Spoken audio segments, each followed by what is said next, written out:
Amém. Isso. Hoje você vai deixar a sua Bíblia aberta. Não fez de jeito nenhum, que nós vamos usá-la durante o tempo todo. Amém? Então, aí no capítulo 20 de Mateus, você já pode ter visto aí que se fala a respeito da parábola dos trabalhadores da vinha.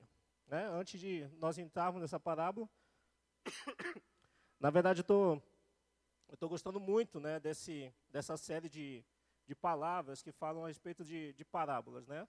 Que, na verdade, uma das formas que Jesus mais usou para ensinar foram a respeito de parábolas, né? E parábolas, né, são histórias, são ilustrações no qual nós usamos para que a gente possa facilitar o entendimento das pessoas com relação a algum assunto, com relação a algo que está sendo passado. Não é verdade? Então, alguns conceitos, né, você pode ver na Bíblia, que talvez eram um pouco difíceis para que os apóstolos entendessem, para que os discípulos, para que as pessoas na Bíblia, né, elas entendessem. Jesus era muito bom em contar histórias, ele é muito bom em contar parábolas. E ele usava dessas parábolas para que as pessoas pudessem entender, de fato, de uma maneira mais fácil aquilo que estava sendo passado, né, o ensino que estava sendo passado. E quando nós falamos a respeito dessa parábola, né, no capítulo 20 de Mateus, a respeito dos trabalhadores da vinha, foi uma ilustração também. Foi algo que Jesus usou para que pudesse, uma história que Jesus usou para que pudesse facilitar o entendimento das pessoas que estavam ali com ele, né? Mas quando falam também em parábolas, Jesus não simplesmente chegava e contava uma história, contava uma parábola. Existia algo em que Jesus, que despertava o interesse de Jesus em contar essa parábola. E é sobre isso, né, que eu quero começar hoje te contando, a respeito disso. Né? O que surgiu, qual foi o ponto-chave para que Jesus ele despertasse o interesse de Jesus em contar essa parábola dos trabalhadores da vinha. Então eu te convido a abrir, né, você já abriu em Mateus 20, eu te convido a ir um capítulo atrás, no capítulo 19, em que no versículo 16 ao 22 tem uma história muito conhecida de nós, de todos nós, que é a história do jovem rico. Eu sei que todos vocês conhecem, né, a história do jovem rico, né, era um rapaz, era um jovem que se aproximou de Jesus com o interesse de seguir, servi-lo, né, de fazer parte daquilo que Jesus estava trazendo, fazendo naquele momento.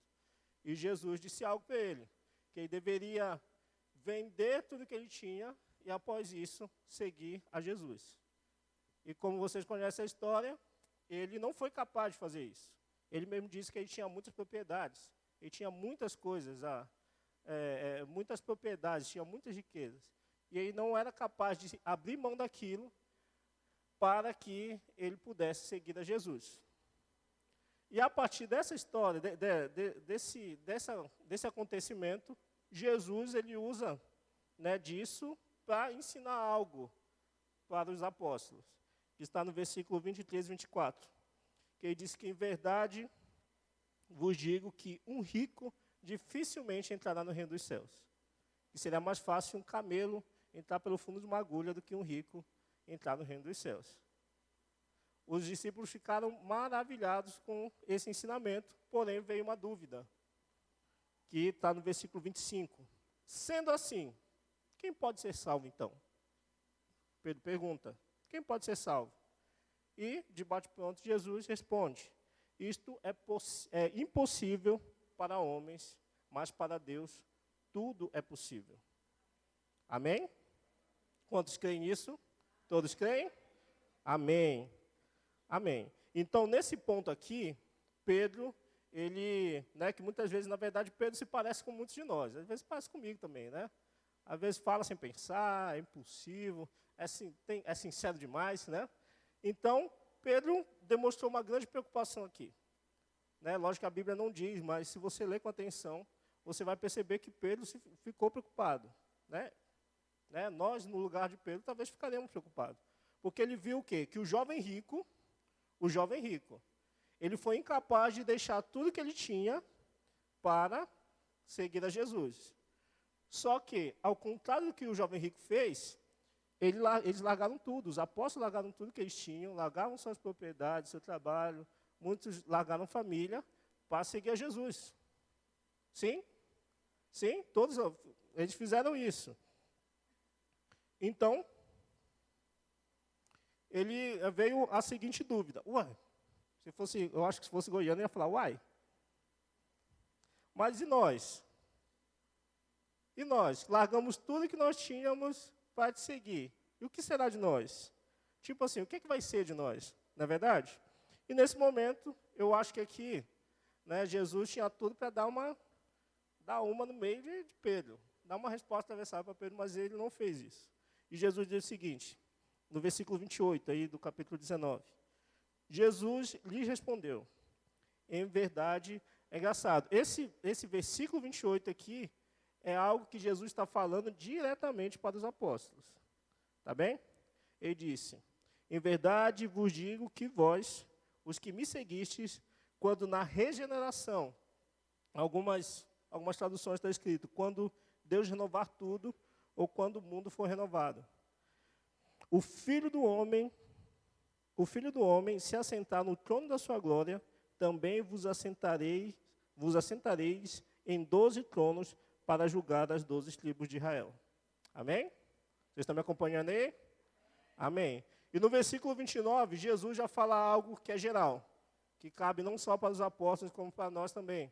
Ele diz o seguinte, e todo aquele que tiver deixado casas, ou irmãos, ou irmãs, ou pai, ou mãe, ou mulher, ou filhos, ou campos, por causa do meu nome, receberá muitas vezes mais e herdará a vida eterna. Amém? Amém? Porém, né, o versículo 30 já diz, começa o versículo 30 com uma palavrinha. Porém, ou seja, mas, entretanto, muitos primeiros serão últimos e os últimos serão primeiros. Todos me acompanhando aí? E a partir desse versículo, do capítulo 19, versículo 30, aí que Jesus começa a parábola. Aí que vai começar o ensinamento de Jesus através da parábola. Amém? Então, vocês entenderam aqui, né? A partir de uma situação que aconteceu com o jovem rico, desperta a curiosidade, a dúvida, né, em Pedro, né, e nos apóstolos, de uma forma geral, com relação ao que seria deles. Ou seja, eles tinham largado tudo para seguir Jesus. E o que é que eles ganhariam com isso? Né? Essa era a principal dúvida deles. Né? E Jesus aqui no versículo 28 e 29, ele responde para eles. Só que no versículo 30 ele faz uma ressalva. Né? Muitos primeiros serão últimos e muitos últimos serão primeiros. Amém? Todos me entenderam até aqui? Vocês estão comigo? Amém. Você não dorme, não. Se alguém estiver dormindo, você bate com força. Então, aí, agora sim nós vamos ler Mateus capítulo 19, Mateus 20, a partir do versículo 1 até o 16. Amém. Porque o reino dos céus é semelhante a um dono de casa que saiu de madrugada para assalariar trabalhadores para a sua vinha. E tendo ajustado com os trabalhadores a 1 denário por dia, mandou-os para a vinha. Saindo pela 3ª hora, viu na praça outros que estavam desocupados. E disse-lhes, ide vós também para a vinha, e vos darei o que for justo. E eles foram. Tendo saído outra vez perto da hora 6ª e da 9ª, procedeu da mesma forma. E saindo por volta da hora 1ª, encontrou outros que estavam desocupados e perguntou-lhes, por que estivestes aqui desocupados o dia todo? Responderam-lhe, porque ninguém nos contratou. Então lhes disse ele, ide também vós para a vinha. Versículo 8. Ao cair da tarde, disse o senhor da vinha ao seu administrador, chama os trabalhadores e paga-lhes o salário, começando pelos últimos e indo até aos primeiros. Vindo os da hora 1ª, recebeu cada um deles 1 denário. Ao chegarem os primeiros, pensaram que receberiam mais, porém, também estes receberam 1 denário cada um. Mas, versículo 11, mas, tendo recebido, murmuravam contra o dono da casa, dizendo, Estes últimos trabalharam apenas 1 hora, contudo os igualastes a nós, que suportamos a fadiga e o calor do dia. Mas o proprietário, respondendo, lhe disse a um deles: amigo, não te faço justiça. Não combinaste comigo 1 denário? 14. Toma o que é teu e vai-te, pois quero dar a este último tanto quanto a ti. Porventura não me é lícito fazer o que quero do que é meu? Ou são maus os teus olhos, porque eu sou bom? Assim, os últimos serão primeiros, e os primeiros serão últimos. Eu acho que na sua versão está escrito aí também, né? Porque muitos são chamados, mas poucos escolhidos. Amém? Amém. Beleza, então aqui vamos entender, né? Vamos entender um pouco mais dessa parábola aqui. Então, você percebe aqui, né, resumindo um pouquinho a história, que o dono da vinha, ele saiu cedo, foi de madrugada. Naquela época, os trabalhadores, né, que não tinham emprego fixo, eles iam para o centro da cidade, ficavam lá com as praças. Eu até imagino que ficavam com as suas ferramentas, né, se tivessem, esperando e aguardando emprego, para que alguém viesse e contratasse eles. E assim aqueles trabalhadores estavam ali. E aquele senhor da vinha foi diretamente lá e chamou alguns trabalhadores para ajudá-los. E você tem que perceber aqui, que aqui nessa história, eles foram contratados primeiro, logo no começo do dia, eles acertaram o valor de 1 denário o dia do trabalho. Né? 1 denário naquela época era correspondente a um dia inteiro de trabalho. E assim eles acertaram. Só que depois, né, a Bíblia diz que aquele dono de vinha voltou outras vezes lá. Voltou na 3ª hora, na 6ª, na 9ª e na hora 1/10. Lá, os dias, a forma de contar os dias funcionava das 6 da manhã às 6 da tarde. Tá bom? Então, a 3ª hora era equivalente a 9 horas da manhã. Não é? Sim? Às 9 horas da manhã. Eles contavam de das 6 até às 18 horas. Amém? Então, a 3ª hora era 9 horas da manhã, a 6ª hora era meio-dia, depois às 15 horas, a hora 1/10 era 5 da tarde. Amém? Todo mundo? Amém. Beleza. Então, ao longo do dia, esse proprietário ele voltou muitas vezes lá para recrutar pessoas. E é importante saber que os trabalhadores que foram contratados depois, não foi acertado nenhum tipo de salário com eles. Eles só falaram: vem e eu vou te pagar do que for justo. É lógico que no nosso entendimento, eu acredito que no entendimento deles também, eles pensaram que iam receber o equivalente às horas trabalhadas do dia. Se 1 denário era correspondente a um dia inteiro, os que entraram às 9 horas da manhã ou meio-dia iam receber o equivalente àquele dia. Amém? Sim? Beleza. Então, ok. Então, de acordo com os costumes da época, os trabalhadores eles recebiam o seu pagamento logo no final do dia. Ou seja, no final, né, às 18 horas, eles iam lá e já recebiam o seu salário. Eu imagino que porque muitos passavam por dificuldades, talvez esteja passando algo em casa, ajudaria eles nesse sentido também. Então, o proprietário começou pagando primeiro os últimos funcionários contratados até chegar nos primeiros. Ou seja, os que chegaram às 5 horas da tarde foram os primeiros a receber o salário. Então, para os que chegaram por último, o proprietário da vinha lhes pagou 1 denário. E aqui eu acho que começa a confusão, aqui, a briga toda. Quem chegou às 5 horas da tarde recebeu o equivalente a um dia inteiro de trabalho. Então, eu penso que os que chegaram de manhã, logo no começo do dia, nossa, vai ficar bom para mim. Né? Quem chegou no final do dia pegou 1 denário inteiro, então, por uma escala de horas, eu vou receber equivalente a 12 denários, a 12 diárias. Olhando e visualizando pela lógica. Concordam? Só que não foi assim que aconteceu. E quando chegou a vez do proprietário pagar, os trabalhadores, né, que foram contratados logo pela manhã, os trabalhadores que trabalhavam um dia acharam que receberiam mais que os outros. É aqui que aconteceu todo o problema. Né? Eles acharam e se viram injustiçados pelos donos da vinha por terem recebido o mesmo que aqueles que chegaram no final do dia. Né? Eles se acharam injustiçados porque eles aguentaram um dia inteiro de trabalho, debaixo do sol, e suportaram o calor, e suportaram a fadiga, né? Desde as 6 horas da manhã, e os que chegaram às 5 horas da tarde receberam o mesmo que ele.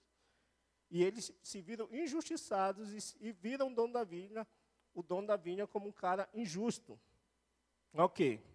Aqui nós podemos ver e perceber, primeiro, 3 pontos aqui que nos trazem uma enorme surpresa. Pelo menos olhando de uma ótica assim natural. Olhando, por exemplo, os nossos dias atuais, nos traz surpresa sim. Primeiro, o dono da vinha ele parece muito mais preocupado com os trabalhadores desempregados do que o seu próprio negócio, do que a sua vinha, do que o seu negócio. Não é verdade?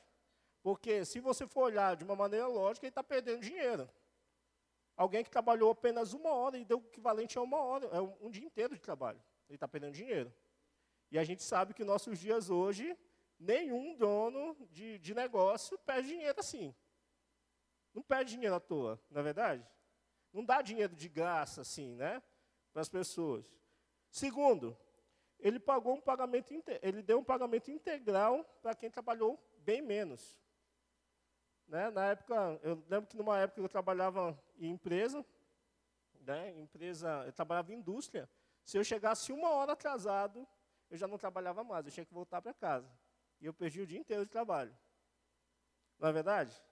Ou tem muitas empresas que até recebem, né? Não, você vai trabalhar, mas assina um aviso, ou assina uma advertência, ou tem o valor descontado do seu salário. Todo mundo sabe disso? Sim? Sim, beleza. Amém. E o terceiro ponto, o método de pagamento. É o que me deixa mais encabulado aqui.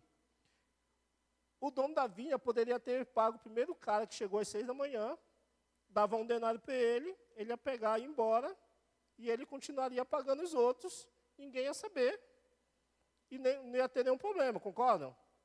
O que chegou às 6 horas da manhã ia pegar seu salário e ir embora, e ele ia continuar pagando. Mas ele não, parece que ele queria problema. E ele pegou o cara de 5 horas da tarde e disse, não, você vai receber primeiro. Parece que ele queria que os outros vissem mesmo isso, não é? Por quê? A gente vai falar disso ainda. Então,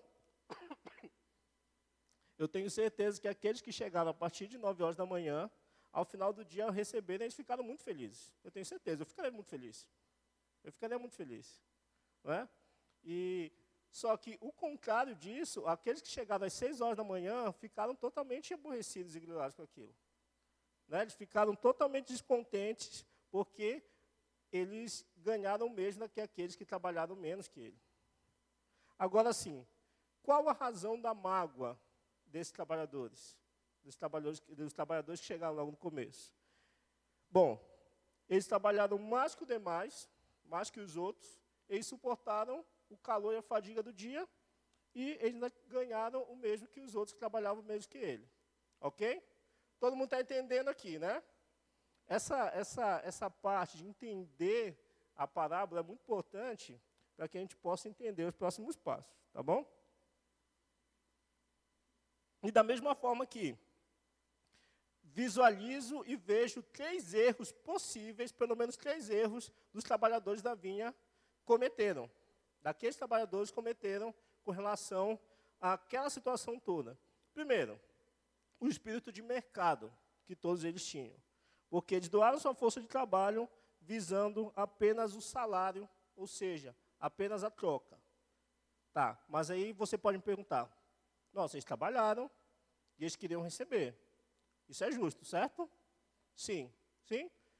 Teve algumas situações, talvez alguns irmãos aqui já trabalharam com vendas, alguns eu sei que sim, né? Teve alguns casos, eu, por exemplo, trabalhei vendendo móveis muito tempo.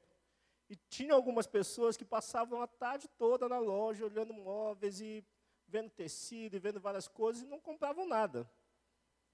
Só que muitas eram tão bem atendidas, que quando elas podiam comprar, elas voltavam, quem elas procuravam? Aquele vendedor que atendeu bem elas.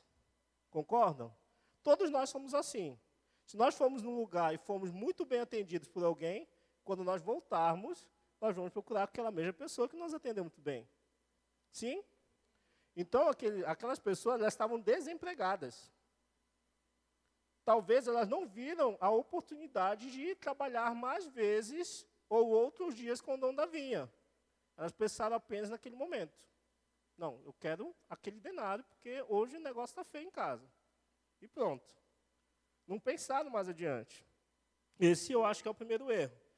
E olhando para a nossa ótica, olhando para a nossa vida hoje, tem muitas pessoas que costumam, da mesma forma, até mesmo barganhar com Deus.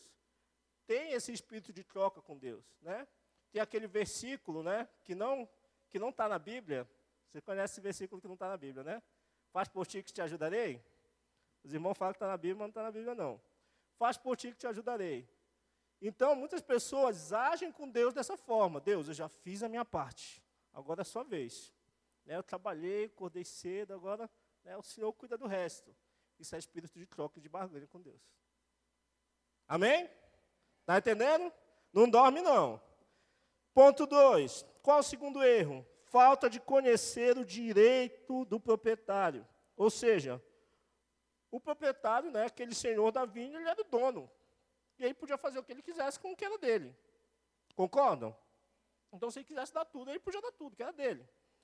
Só que os empregados, aqueles caras das 6 da manhã, eles queriam dar ordem ao senhor da vinha.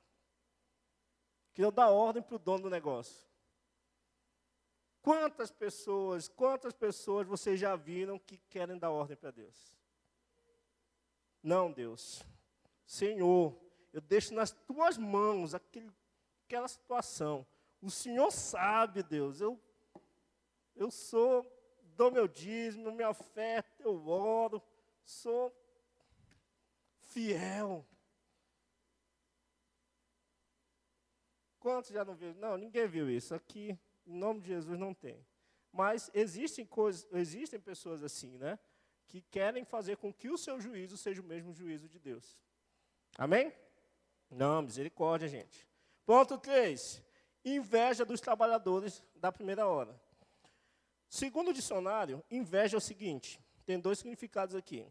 Desgosto provocado pela felicidade ou prosperidade alheia. Segundo, desejo sem freio de possuir ou se aproveitar daquilo que é do outro. Esse é o significado de inveja segundo o dicionário. Provavelmente, todos aqueles trabalhadores que estavam desempregados e foram cedo ali para a praça em busca de emprego, talvez todos eles estivessem na mesma situação. Né? Estavam desempregados, de repente, há muito tempo, está faltando um alimento em casa, né? Não tinha geladeira, mas a geladeira poderia estar vazia, não é? A despensa faltando coisas, talvez estavam apertados. Naquela época o povo gostava de fazer filho, de repente tinha uns 15 filhos lá, tudo sem, né? Não tinha televisão na época, né? Não tinha, né? Então deveria ter uns 15 filhos pelo menos lá, né? Apertados. Então, os trabalhadores das 6 horas não estavam preocupados com os outros, eles estavam preocupados com um deles somente. Estou nem aí para eles, eu quero o que é meu. Eu quero correspondente a mim. Estava um pouco se lixando. No nosso meio, muitas vezes acontece assim também. Não é?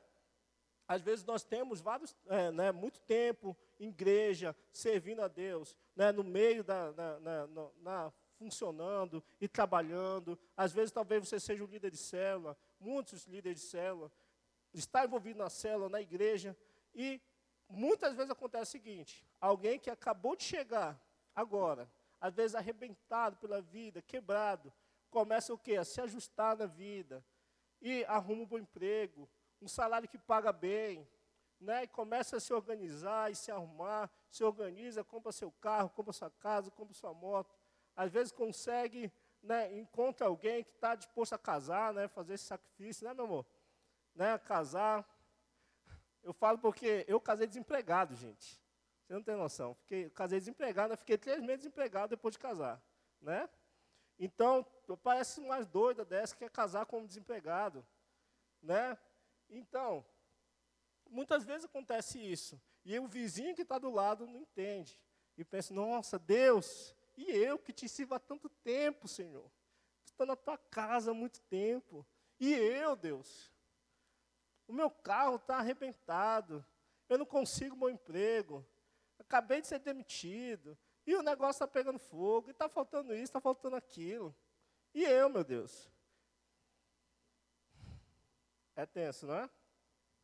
Esses dias eu tenho o costume de fazer as continhas em casa, né? eu pego, né, um papelzinho, agendinha e coloco todas as contas, né, do mês. Vou colocando, né? Vai colocando, não vai faltando conta. E eu perguntei para a Sueli, amor, cadê o boleto daquela conta tal? Aí está, já eu te mando. Ela já tinha me falado o valor, já estava anotado, né? E eu pedi para ela me mandou o boleto, e o que eu achava que era um tanto e meio. Eu disse, ué, que isso? Aumentou? O que aconteceu? Nem venceu? Aí disse, pois é, não sei o que aconteceu. Aí eu grilei, irmão, estou confessando pegado aqui. Eu grilei, eu disse, nossa, não acredito que quando eu penso que vai sobrar, não sobra R$1.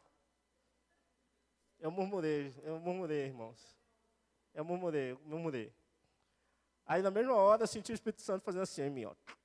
E a Sueli me mandou, falou também, né? Eu acho que o Espírito Santo, né? Falou, vai, fala. E falou, amor, não murmura. Porque não tem faltado nada, o Senhor tem nos ajudado em tudo. Aí eu sou um fanfarrão mesmo, né? Estou reclamando mesmo. E foi assim que eu fiz. E, da mesma forma, né, às vezes tinha um ditado antigo que a minha mãe gostava de falar, que às vezes a alegria alheia incomoda. Não deveria ser assim no nosso meio, no meio da igreja. Se nós somos igreja, né, nós temos que funcionar, estar ajudando e dando suporte um ao outro. Não é verdade? Para que todos possam melhorar aquilo que... a sua vida como um todo. E a Bíblia diz aqui em Romanos 12:15 o seguinte, alegrai-vos com os que se alegram e chorai com aqueles que choram. E nós somos irmãos, porque sobre nós está o mesmo sangue. Amém? Está o sangue de Jesus sobre nós. Então, naquilo que eu puder fortalecer e ajudar o meu irmão, assim deve ser feito. Amém? Amém? Resumindo, amém. Resumindo, primeiro, o fazendeiro, ele agiu com bondade e misericórdia para aqueles que não mereciam.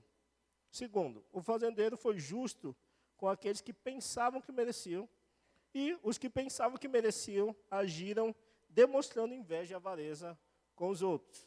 Mas, no final das contas, ninguém sofreu nenhum tipo de injustiça. Amém? E agora, qual o grande ensinamento? Beleza, aqui você já entendeu a parábola. Amém? Eu vou começar a pregar agora. Amém? Vou começar a pregar agora. Qual o grande ensinamento aqui? Primeiro, ninguém é justificado pelas suas próprias obras. Como assim? Na lógica humana, na nossa lógica, na lógica do mundo, aquele que chegou primeiro tem que ser atendido primeiro, certo? Aquele que fez mais tem que receber mais. Isso é justo, sim? É justo, mas beleza. Mas no reino dos céus, a lógica do reino dos céus funciona diferente da nossa lógica. Funciona totalmente diferente da nossa lógica. No reino de Deus, o conceito de justiça, ela é diferente do nosso. Não está baseada no mérito, mas ela está baseada na graça e na fé. Amém? Então, a primeira lição que eu quero te passar é o seguinte: graça não é para quem merece. Graça, quem não merece, recebe. Então, aqueles trabalhadores das 5 horas da tarde foram os que menos trabalharam, mas eles receberam. Eles não mereciam. Mereciam ganhar um denário? Não merecia. Trabalhou pouco, talvez só deu migué durante 1 hora, não sei. Mas ganhou o salário inteiro. Então, olha aqui o que Paulo nos diz aqui no livro de Romanos, capítulo 4, versículo 1, quem puder abrir aí. Romanos, capítulo 4, versículo, vou ler do 1 ao 5.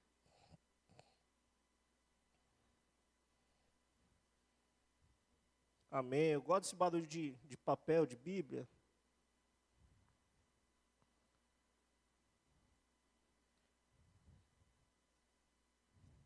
Amém. Achou?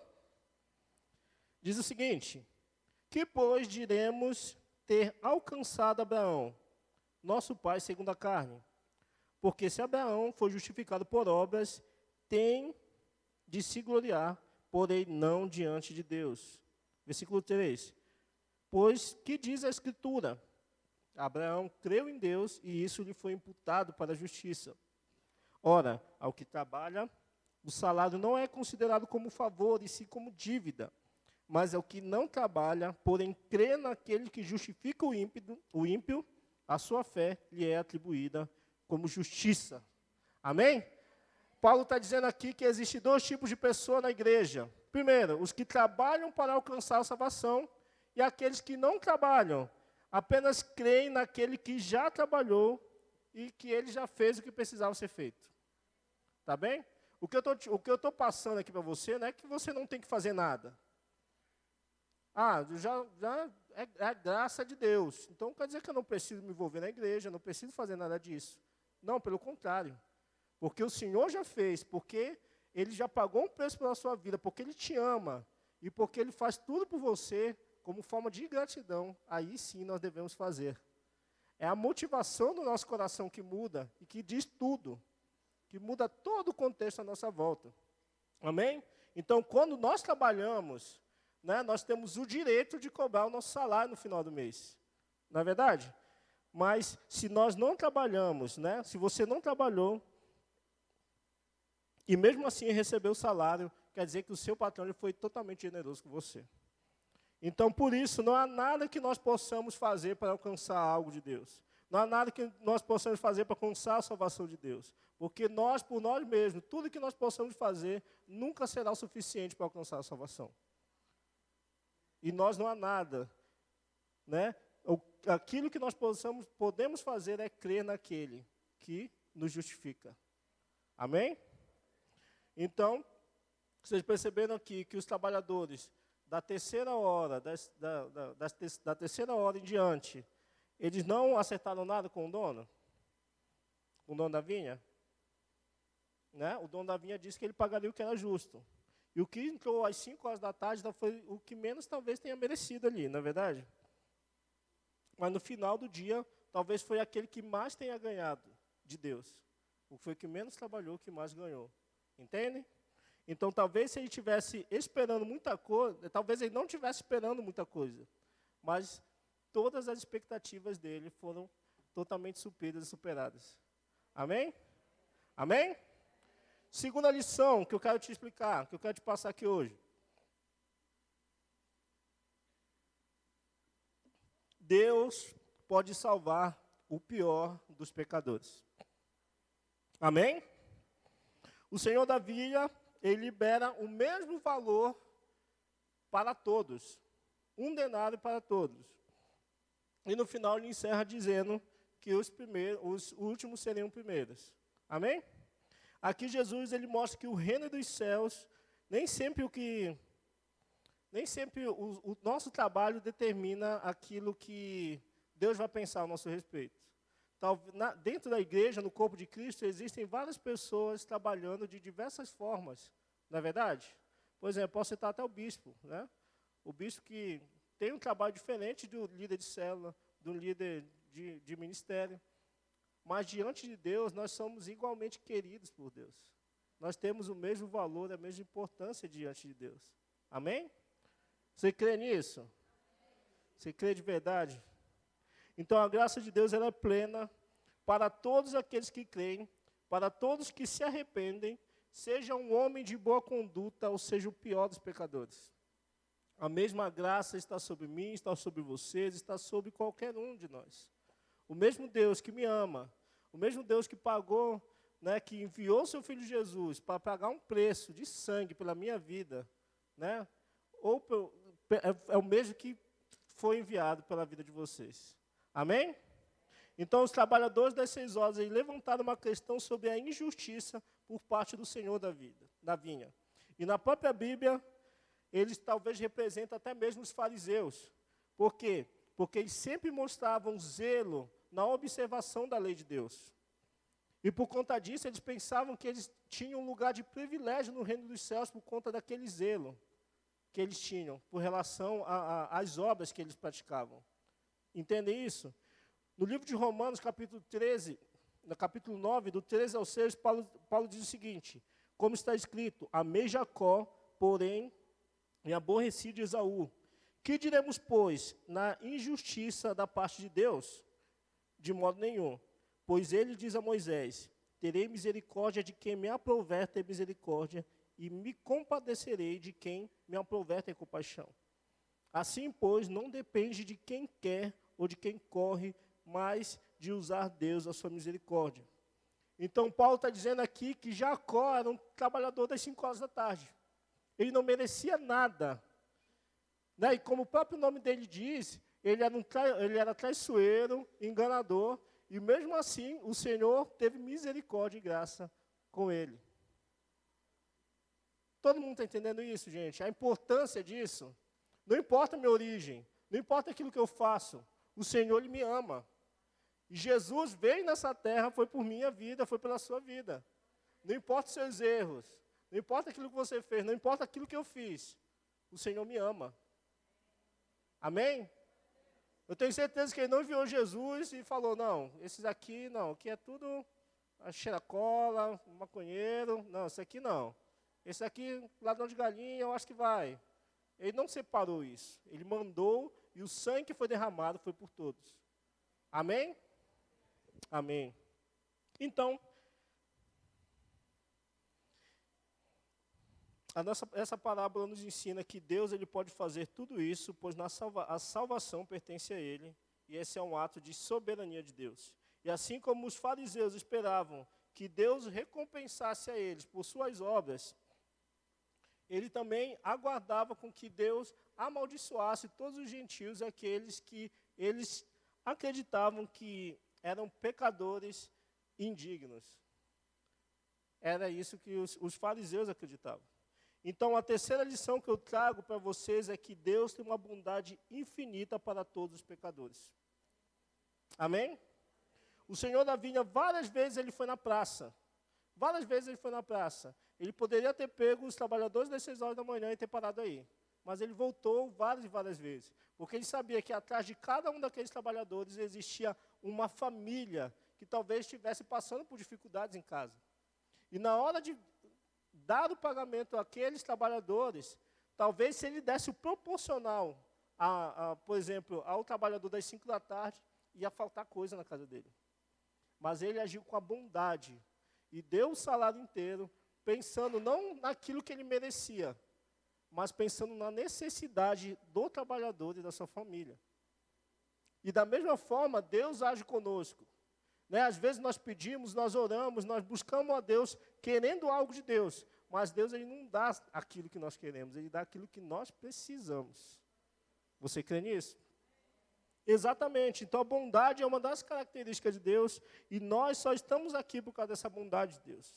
Os discípulos, até então, só sabiam que era a doutrina de mérito, de merecimento.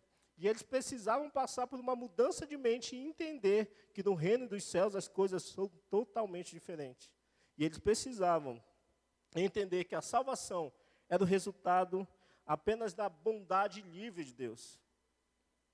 Deus, Ele dá aquilo que nós precisamos. Amém? Então, já pensou se o Senhor da vinha, Ele nos remunerasse da forma com aquilo que nós merecemos? Eu tenho quase certeza, na verdade eu tenho certeza que nós não teremos acesso ao reino de Deus. Pelo contrário, nós teremos acesso ao inferno. Essa é a realidade. Por mais bonzinho que eu acho que eu sou, por mais boa conduta, eu sou um filho legal, eu sou um pai legal, eu sou um bom esposo, eu tenho certeza que se Deus tivesse aqui, pudesse colocar no data show da sua vida aqui, mostrando todos os seus erros e todos os seus pecados, eu tenho certeza que você ia se vergonhar. Não ia? Eu me vergonharia. Eu estou sendo sincero para vocês.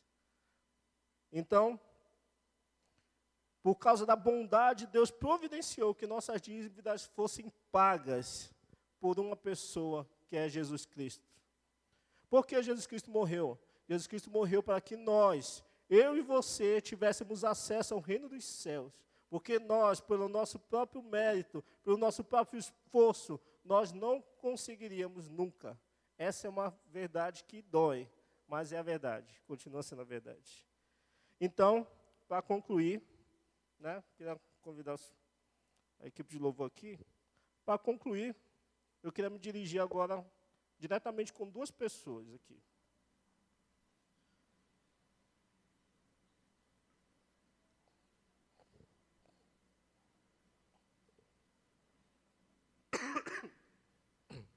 talvez, né, você tenha sido criado, né, talvez você cresceu num ambiente, num sistema em que você aprendeu apenas a barganhar com Deus, de repente, não é? De repente você aprendeu que quanto mais eu faço, quanto mais benfeitorias eu fizer, quanto mais coisas boas eu fizer, né, mais o Senhor vai se compadecer de mim, vai me dar aquilo que eu quero. Ou talvez você tenha oferecido, sei lá, não sei, de repente um joelho esfolado, de repente uma longa caminhada para que o Senhor se agrade daquilo que você tem feito, se agrade da sua vida, não sei. Talvez você foi criado nesse sistema de barganha, nesse sistema de barganha com Deus. Talvez você esteja tentando agradá-lo de alguma forma. Mas eu quero te dizer uma coisa, que somente a cruz de Cristo, somente na cruz de Cristo nós encontraremos o verdadeiro descanso para nossas vidas e para nossas almas. Nós temos mérito, nós não temos mérito diante de Deus. E mesmo que eu possa fazer algo, né, bom, eu posso doar cestas básicas, eu posso ajudar pobres, eu posso fazer tudo isso, que vocês sabem, que é muito bom, que Deus se alegra disso. No final das contas, eu não vou ter mérito suficiente para conseguir nada de Deus, para conseguir algo relevante de Deus.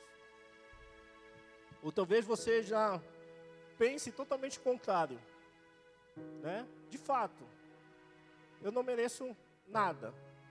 Ok, eu não mereço nada. Eu fui tão ruim a minha vida inteira, que eu não mereço nada que é de bom.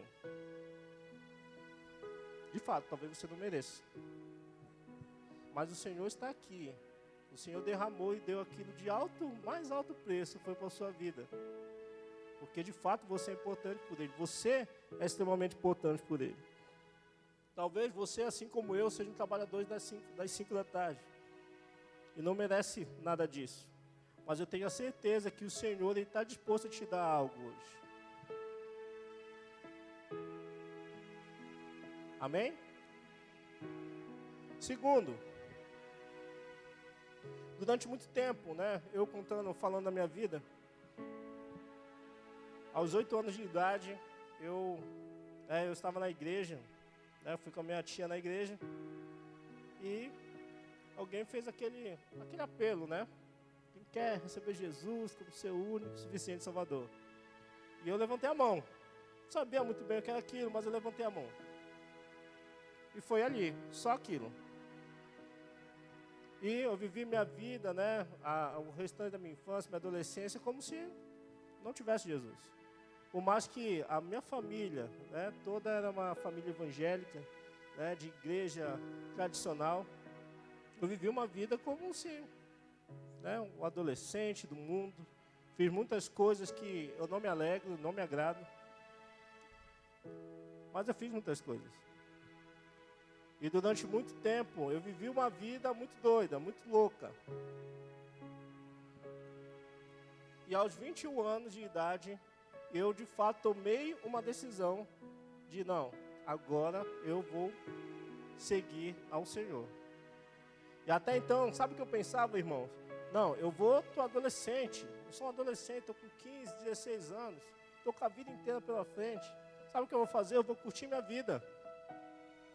E quando eu tiver meus 30, 35, 40 anos, eu vou e entrego minha vida para o Senhor. Aí pronto, até lá eu aproveito o que tem para aproveitar. Era assim que eu pensava. Mas da mesma forma eu penso que se eu tivesse levado com esse lado, talvez eu não tivesse aqui hoje, irmãos.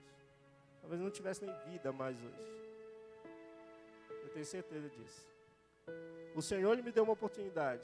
E assim como eu tinha vários amigos chatos, conhecidos chatos, que iam bater na minha porta toda semana, me chamando para ir para a igreja, me chamando para ir para encontro com Deus.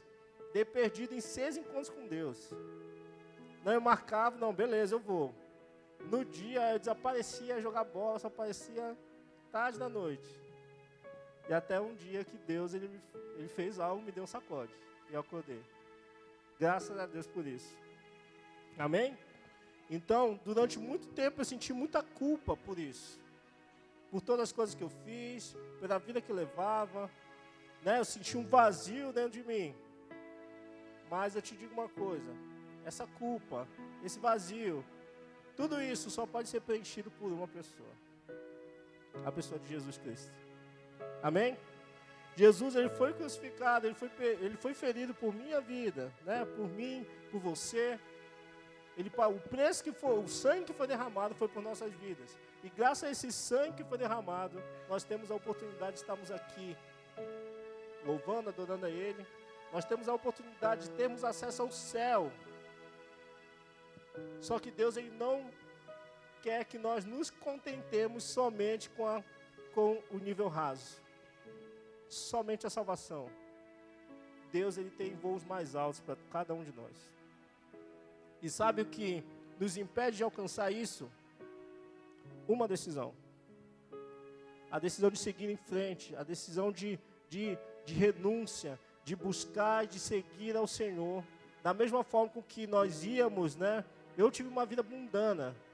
Eu ia para a festa quase todos os finais de semana. Gastava dinheiro, gastava força. Passava o final de semana inteiro, gente. E hoje, da mesma forma, eu te digo, com essa mesma força que nós muitas vezes vamos para aquilo que é do nosso interesse, nós devemos ir para aquilo que o Senhor tem nos chamado. O Senhor, ele nos chama para nos envolvermos, para nos aprofundarmos na palavra de Deus, para nós orarmos com força, para nos envolvermos com a vida da igreja. E muitas vezes a gente retém isso. Não, eu não sou bom o suficiente. Ou não, quando eu estiver com determinada área da minha vida arrumada, eu vou e sigo com aquilo que o Senhor quer para mim. A gente nunca sabe, a gente não sabe o dia da manhã.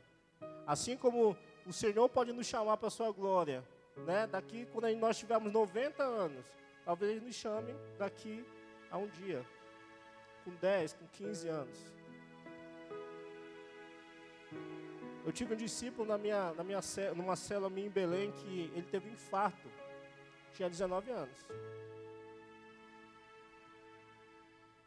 E ele tinha aparentemente muita saúde, muita força, muito vigor. E aos 19 anos ele teve um infarto. Ninguém pode saber, ninguém sabe disso, não é verdade? Mas eu quero te dizer uma coisa, nós não merecemos. E mesmo assim o Senhor deu aquilo que mais importante existia no mundo por nossa vida. E hoje eu gostaria de te convidar a ficar de pé, para que nós pudéssemos orar.